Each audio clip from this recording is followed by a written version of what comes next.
Ayan guys, pruning. May tanong doon. Kailan ba daw mag-pruning? Pwede ba daw mag-pruning kahit may bunga na? O namumulaklak? Ito may dalawang klase ng pruning guys. Oh. Types of pruning. Formative pruning at saka maintenance pruning. Ano po yung formative pruning? Sa formative pruning po, tip pruning po yan. To allow side shoots to grow out and produce more branches. So ginagawa po yung tip pruning 3 months after planting. And so on. So hanggang sa lumaki po siya. Nagpaparami po yan ng mga side shoots to grow out and produce more branches. So kailangan pipingan natin para dumami yung mga sanga po ng kakao. Yun po ang ibig sabihin ng tip pruning. Tapos itong pangalawa naman, yung shape pruning, under pa rin yan sa formative pruning. Dito sa formative pruning. Oh. Pagkaraan naman ng 15 months, ganyan na yung kakao mo. Dumami na yung sanga niya. Kaya ang tawag yan yung shape pruning.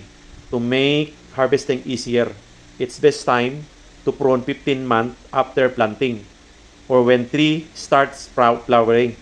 So, 15 months daw after planting or namumulaklak na siya, ganyan na yung itsura niya, pwede mo siyang i-shape pruning. Ibig sabihin, ayan tinatanggal yung mga yan, linilinis mo. Tapos yung mga sobra sa taas, tinatanggal para maging ganyan na yung kakao natin.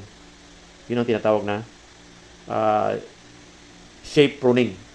So, under pa rin yan ang formative pruning. So, dito tayo sa pangalawa, maintenance pruning.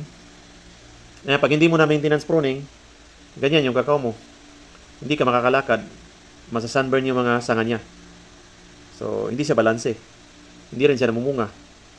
So, ang under ng maintenance pruning is production pruning. Target productive branches that tend to drop or sag.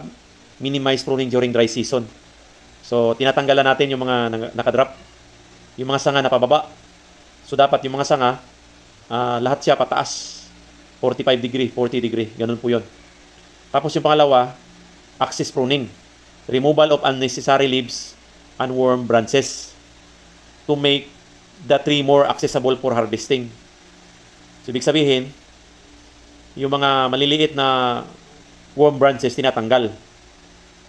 Yung mga sprout, yun. Para sa pag-harvest o mag-spray ka, magbalot ka, makapasok ang sikat ng araw.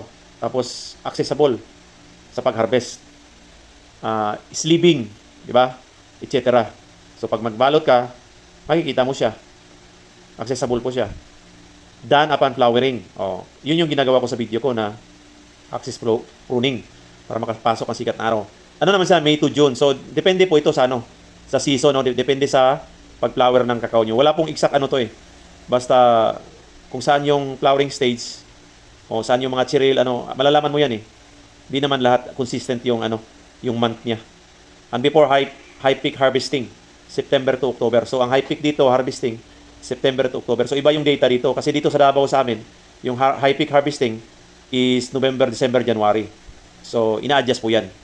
Hindi ibig sabihin na eksakto yan. Depende po sa lugar. Then, sanitary pruning. Itong pangatlo. Removal of chupon, branches, or water sprouts, as well as infested or dead branches. This should be conducted twice a month or every 6 weeks. So, sanitary pruning. Madalas yan yung mga tinatawag na basal, mga chupon,